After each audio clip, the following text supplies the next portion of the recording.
नमस्कार. ठाण्याच्या राजकीय, सामाजिक आणि सांस्कृतिक घडामोडींचं वर्तमान चित्र दाखवणाऱ्या ठाणे वर्तमानमध्ये मी नितीन बोरसे आपलं पुन्हा एकदा हार्दिक स्वागत करतो. मंडळी, सादर करीत आहोत आजच्या ठळक बातम्या. एकीकडे बाजारामध्ये दिवाळीमुळे तेजी आलेली असताना दुसरीकडे राजकारणाचा बाजार देखील गरम आहे. त्याला कारणही तसंच आहे. निवडणुका जवळ आलेल्या आहेत. डिसेंबर जानेवारीमध्ये निवडणुका होण्याची शक्यता लक्षात घेऊन सगळ्याच राजकीय पक्षांनी आता तयारीला जोरदार सुरुवात केली आहे. भारतीय जनता पार्टी तरी यामध्ये कशी काय मागे राहील? भारतीय जनता पार्टीने तर आता 131 जागांसाठी तयारी केली असल्याचं आमदार संजय केळकर यांनी म्हटलं आहे. या संदर्भात नुकतीच भारतीय जनता पार्टीच्या कार्यकर्त्यांच्या बैठकीचं आयोजन करण्यात आलं होतं. 500पेक्षा जास्त कार्यकर्ते यावेळेस उपस्थित होते. आगामी महापालिका निवडणुका स्वबळावर लढण्याची तयारी पक्षाची आहे. आमच्या पक्षाच्या इच्छुक उमेदवारांसाठी भाजप ठाणे मंडळ कार्यालय वर्तनगर येथे निवडणूक तयारी अभ्यासवर्ग आयोजित करण्यात आला होता. तसंच इच्छुक उमेदवारांची ओळखपत्र भरली गेली होती. तथापि निवडणूक लढवण्यास इच्छुक असलेले नगरसेवक, पदाधिकारी, पक्षाचे कार्यकर्ते आयोजित अभ्यासवर्गात वेळेवर उपस्थित होते. या सर्वांनी आपली ओळख दिली आणि निवडणूक लढवण्याची इच्छा देखील व्यक्त केल्याचं श्री केळकर यांनी सांगितलं. प्रत्येक पक्ष जो आहे तो तयारीत असावा लागतो आणि भारतीय जनता पार्टी ज्या ज्या वेळेला निवडणुका लागतात त्या वेळेला अशा प्रकारच्या कार्यशाळा घेतात. आता आज जवळजवळ 500 कार्यकर्ते जे आहेत ते या ठिकाणी उपस्थित होते. त्यांच्याकडनं परिचय पत्रकं, कारण की अनेक नवीन कार्यकर्ते आहेत, काही दुसऱ्या पक्षातले आलेले आहेत आणि त्यांचं कार्यकर्तृत्व जे आहे त्याची पक्षाला माहिती होण्याकरता परिचय पत्र पण दिलं जातं आणि या कार्यशाळेच्या माध्यमातून त्यांना या माध्यमातून आम्ही मार्गदर्शन केलं. ठाणे शहरातील फटाक्यांची बाजारपेठ सध्या ग्राहकांनी फुलून गेली आहे. दिवाळी अवघ्या 2 दिवसावर आलेली असताना फटाका मार्केटमध्ये प्रचंड मोठ्या प्रमाणात चहलपहल दिसून येत आहे. कारण दिवाळी अवघ्या 2 दिवसांवर येऊन ठेपलेली आहे. दरवर्षीप्रमाणे यंदा देखील ठाणे शहरातील कोपरी परिसरातील फटाका मार्केटमध्ये ग्राहकांची झुंबड उडाली आहे. फटाके खरेदी करण्यासाठीचा उत्साह तसूभरही कमी झालेला नाही. मात्र यंदा मोठ्या प्रमाणात पाऊस पडल्याने फटाक्यांची आवक कमी झाली असल्याचं फटाका विक्रेत्यांनी ठाणे वर्तमानशी बोलताना सांगितलं. ठाणे शहरातील माजी नगरसेवक श्री लक्ष्मण टिकमानी यांच्या दुकानामध्ये तर यावर्षी देखील दरवर्षीप्रमाणे अतिशय झुंबड उडल्याचं चित्र बघायला मिळतं आहे. यंदा देखील ग्राहकांचा उत्साह प्रचंड आहे. मात्र फटाक्यांच्या किमती काहीशा वाढल्या असल्याचं फटाका विक्रेत्यांचं म्हणणं आहे. दरवर्षी लक्ष्मीपूजनाला फटाके फोडले जातात आणि त्यामुळेच फटाक्यांचे दर चढे असले तरी फटाक्यांना मागणी आहे. यंदा ग्रीन फटाक्यांना मागणी वाढली आहे. आवाजाचं प्रदूषण टाळण्यासाठी कमी आवाजाच्या फटाक्यांना देखील मागणी मोठ्या प्रमाणात असल्याचं फटाके विक्रेते सांगत आहेत.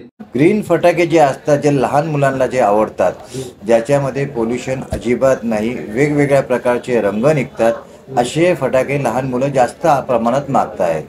दरवर्षाप्रमाणे दरवर्षी लोकांचा उत्साह वाढतच चाललाय. कारण लक्ष्मी पूजनच्या दिवशी फटाके वाजवणे हे आपल्या धर्मामध्ये खूप महत्त्वाचं मानलं जातं. त्याकरता प्रत्येक पब्लिक आपल्या रिलेटिव्हकडे जातात, येतात आणि फटाके वाजून संध्याकाळच्या टायमाला लक्ष्मीपूजनच्या दिवशी फटाके वाजून हा सण एकदम आनंदाने साजरा करतात. पूजनच्या दिवशी फटाके वाजवणे हे चांगलं असल्या कारणाने सगळी मंडळी आनंदाने फटाके वाजवतात. आता GST कमी झाली, फटाक्यामध्ये कमतरता बहुतेक आयटममध्ये आलेली आणि बहुतेक आयटममध्ये थोडेफार फटाक्याचे भाव वाढलेले आहेत. त्याचं रिझन असं आहे की ह्यावर्षी पाऊस खूप जास्त प्रमाणात पडलेला आहे, त्यामुळे फटाके जरा शॉर्ट आलेले आहेत. आमच्या दुकानाचं नाव आहे कृष्णा जनरल स्टोअर, लच्छू सेठ. सर्व ठाणेकरांना, बंधू भगिनींना एक नम्र विनंती करतो की लहान मुलं आपले फटाके वाजवत असताना काळजी घ्या. लहान मुलांना एक नम्र विनंती आहे, फटाके वाजवत असताना आपल्या परिवाराला, मोठ्यांना आपल्या बरोबर घ्या आणि कुठलाही फटाका हातामध्ये वाजवू नका. सगळ्यांना दिवाळीच्या खूप खूप शुभेच्छा. जिल्हा विकास समन्वय आणि संनियंत्रण समितीचे अध्यक्ष तथा खासदार डॉक्टर श्रीकांत शिंदे यांच्या अध्यक्षतेखाली काल नियोजन भवन येथे बैठक संपन्न झाली. जिल्हा प्रशासनाच्या समन्वयाने जिल्ह्याचा विकास करण्यासाठी दिशा समितीच्या बैठकीचं आयोजन करण्यात आलं होतं। या समितीच्या माध्यमातून केंद्र सरकारच्या अंतर्गत राबवण्यात येणाऱ्या योजना, विविध विभागांना दर्जेदार पायाभूत सुविधांची कामं सुनिश्चित करून आणि योजना त्यांच्या इच्छित लाभार्थ्यापर्यंत पोहोचतील याची खात्री करण्याचं आवाहन खासदार डॉक्टर श्रीकांत शिंदे यांनी यावेळेस केलं। तसंच प्रधानमंत्री आवास योजनेसंदर्भात कामकाज करताना येणाऱ्या अडचणींवर मात करण्यासाठी प्रशासनाने लोकप्रतिनिधींशी चर्चा करणं आणि योग्य मार्ग काढण्यासाठी प्रयत्नशील राहावं। तसंच जिल्ह्यातील सर्व शाळा स्मार्ट शाळा करण्यासाठी 100 कोटी निधी आराखडा तयार करून कार्यवाही करण्याबाबत सूचना दिल्या। जिल्ह्यातील स्मार्ट आरोग्य केंद्र तयार करण्यासाठी प्रशासनाने पुढाकार घ्यावा असं आवाहन देखील श्रीकांत शिंदे यांनी केलं। भवानी ज्वेलर्स ठाणे, पारंपरिक आणि आधुनिक दागिन्यांचा अप्रतिम संगम। प्रत्येक स्त्रीची पहिली पसंती भवानी ज्वेलर्स ठाणे, नक्की भेट द्या। CP Goenka International School, nurturing talent at young age for scholastics, sports and performing arts in global perspective. Proud to have world toppers and country toppers in 10th standard Cambridge examinations.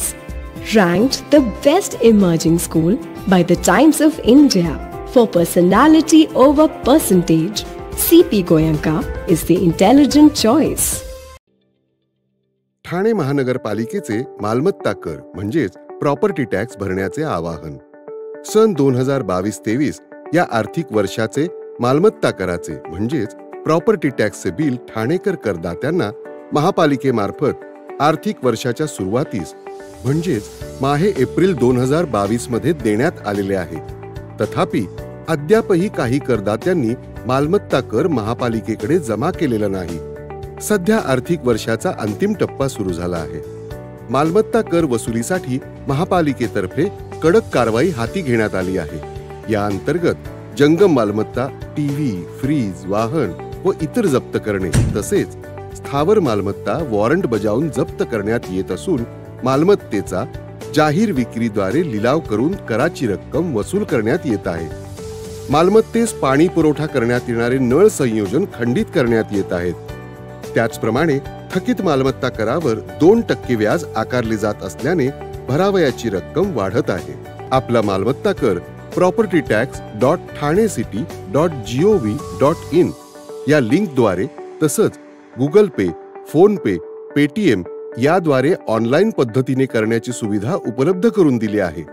शनिवार, रविवार व सार्वजनिक सुट्टीच्या दिवशी नागरिकांना मालमत्ता कर भरणे सोयीचे व्हावे याकरता महापालिकेचे मालमत्ता कर संलग्न कार्यालय या दिवशी कार्यान्वित ठेवण्यात आलेले आहे। तरी मालमत्ता कर वसुलीची अप्रिय कारवाई टाळण्याच्या दृष्टिकोनातून मालमत्ता कर भरून महापालिकेस सहकार्य करावे। धन्यवाद। ठाणे शहरातील मुख्य बाजारपेठ अर्थात कोपलेश्वर मंदिर परिसरातील बाजारपेठ सध्या लक्ष दिव्यांनी उजळून गेली आहे। या ठिकाणी श्री जितेंद्र देवराज शर्मा यांच्या पुढाकाराने अप्रतिम अशा प्रकारची रोषणाई करण्यात आली आहे। जास्तीत जास्त ग्राहकांनी या ठिकाणी यावं आणि खरेदी करावी अशा दृष्टिकोनातून या ठिकाणी ग्राहकांसाठी विविध सुविधा देखील उपलब्ध करून देण्यात आली असल्याचं श्री जितेंद्र देवराज शर्मा यांनी ठाणे वर्तमानशी बोलताना सांगितलं। वातावरण खूप सुंदर आहे, खूप चांगलं आहे। आमच्या बाजारपेठमधले व्यापारी नेहमी काही ना काहीतरी नवीन संकल्पना मांडतात। तर या वर्षी मला सर्व बाजारपेठचे व्यापारी, माझे मित्र अतुल सत्रा, विशाल चोपडा असे आमचे सर्व युवा मित्र जे आहेत, मनीष रांका, आमचे जयंती शेठ रांका जे यांची स्वतःची दुकान आहे गणेशमल रूपचंद, हे कमीत कमी 100 वर्ष जुनी दुकान आहे, 3री-4थी पिढी असणार यांची। त्यांच्या सोने चांदीचा आपल्या बाजारपेठेत अत्यावश्यक आणि स्वस्त दरात आणि सुंदर टिकाऊ जी वस्तू आपल्याला आपल्या जीवनात लागते, आपल्या घरात लागते, ते प्रत्येक वस्तू आमच्या बाजारपेठेत भेटतं। लहान मुलांचे कपडे, किराणा, सायकल, टॉईज, मुलांना खेळण्यासाठी काय सामग्री, सोनं चांदी, रेडीमेड, मेन्सवेअर, साड्यांचं दुकान, प्रत्येक गोष्टी, ब्लाऊज पीस, सर्व काय या बाजारपेठेत स्वस्त दरात रिझनेबल रेटमध्ये आमचे व्यापारी नागरिकांना या वर्षी दीपावलीला एक चांगली भेट देण्याकरिता ही संकल्पना आम्ही राबवली आहे. हा बाजारपेठ ठाण्यातला सर्वात जुना, सर्वात ऐतिहासिक मार्केट आहे, बाजारपेठ आहे. रोषणाईचं मागचं कारण बाजारपेठ आहे, जुना बाजारपेठ आहे, दिवाळी आहे आणि दिवाळी हा आपला उत्सव आहे. उत्सवात रोषणी पाहिजे, लोकांच्या मनात एक नवीन ऊर्जा हे होते.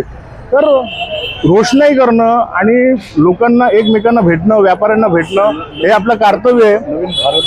नवीन भारत निर्माण करणं ही आपली जागरूकता आहे. व्यापाऱ्यांना जागृत करणं, नागरिकांना जागृत करणं हे आपलं कर्तव्य आहे. ही लाइटिंग आपण जांभळी नाका ते स्टेशन रोड A1 फर्निचर पर्यंत आमच्या या मुख्य बाजारपेठ पर्यंत केलेली आहे.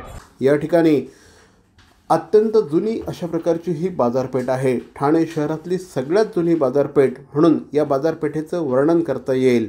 या बाजारपेठेमध्ये अक्षरशः 100 वर्ष जुनी अशा प्रकारची दुकानं देखील आहे. सोन्या चांदीच्या दुकानांपासून कपड्यांच्या खरेदीपर्यंत, त्याचप्रमाणे लहान मुलांच्या खेळण्यांपासून तर स्त्रियांच्या साड्यांपर्यंत कुठल्याही प्रकारच्या वस्तू तुम्हाला या बाजारपेठेमध्ये मिळतात. या बाजारपेठेचं वैशिष्ट्य म्हणजे ही बाजारपेठ ठाणे शहरातली अत्यंत जुनी बाजारपेठ. अनेक दुकानं 100 वर्ष जुनी आहेत. 3-3, 4-4 पिढ्या व्यवसायामध्ये तग धरलेली दुकानं या ठिकाणी आहेत. त्यामुळे ग्राहकांची नस या ठिकाणच्या ग्राहकांना, व्यापाऱ्यांना परफेक्ट माहिती आहे आणि त्यामुळे ग्राहकांना काय हवं असतं हे तोलून मापून या ठिकाणी रेट ठरवले जातात. ठाणे शहरातले सगळ्यात स्वस्त रेट या ठिकाणी मिळतात. अत्यंत टिकाऊ वस्तू या ठिकाणी मिळतात. त्यामुळे ठाणेकर नागरिकांनी या ठिकाणी यावं, खरेदी करावी आणि खरेदीचा आनंद लुटावा असं श्री जितेंद्र देवराज शर्मा यांनी ठाणे वर्तमानशी बोलताना सांगितलं. आमच्या बाजारपेठेत ऐतिहासिक कोपनेश्वर मंदिर आहे, सिद्धिविनायक मंदिर आहे, पेड्या मारुती मंदिर आहे, विठ्ठल मंदिर आहे. अशा या बाजारपेठच्या भरपूर काय मोठा इतिहास आहे. तर माझी एवढीच विनंती आहे तमाम ठाणेकरांना की आपणा सर्वांना दीपावलीच्या हार्दिक शुभेच्छा. पण ठाणेकरांना एवढीच विनंती आहे की आपण सर्वांनी खरेदीकरिता बाजारपेठेत एकदा यावं. जेवढा सोयी आम्ही करू शकतो तुमच्याकरिता आम्ही करू. आमच्याबरोबर जे सर्वात मोठा योगदान मदतीचं आहे ते ठाणे महानगरपालिका आणि ठाणे नगर पोलीस स्टेशन यांचा मी आभार मानतो. त्यांच्यामुळे नागरिकांना, लोकांना यायला जायला कुठलाही त्रास होत नाही आणि व्यापाऱ्यांनाही कुठलाही त्रास होत नाही. धन्यवाद. भवानी ज्वेलर्स ठाणे, पारंपरिक आणि आधुनिक दागिन्यांचा अप्रतिम संगम. प्रत्येक स्त्रीची पहिली पसंती भवानी ज्वेलर्स ठाणे. नक्की भेट द्या. इंडोस्कॉट ग्लोबल स्कूलच्या वतीने तमाम ठाणेकर नागरिकांना दीपावलीच्या हार्दिक शुभेच्छा. ही दीपावली आपल्या सगळ्यांना सुख समृद्धीची जावो हीच ईश्वरचरणी प्रार्थना. पुनश्च एकदा इंडोस्कॉट ग्लोबल स्कूलच्या वतीने तमाम ठाणेकर नागरिकांना दीपावलीच्या हार्दिक शुभेच्छा.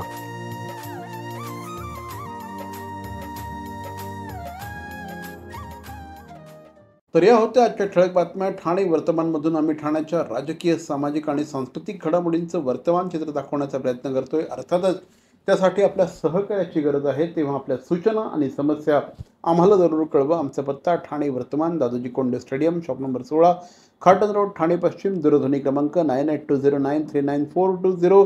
तर मग पुन्हा भेटू उद्या याच वेळी याच ठिकाणी ठाणे वर्तमानमध्ये. तोपर्यंत धन्यवाद. जय हिंद, जय महाराष्ट्र.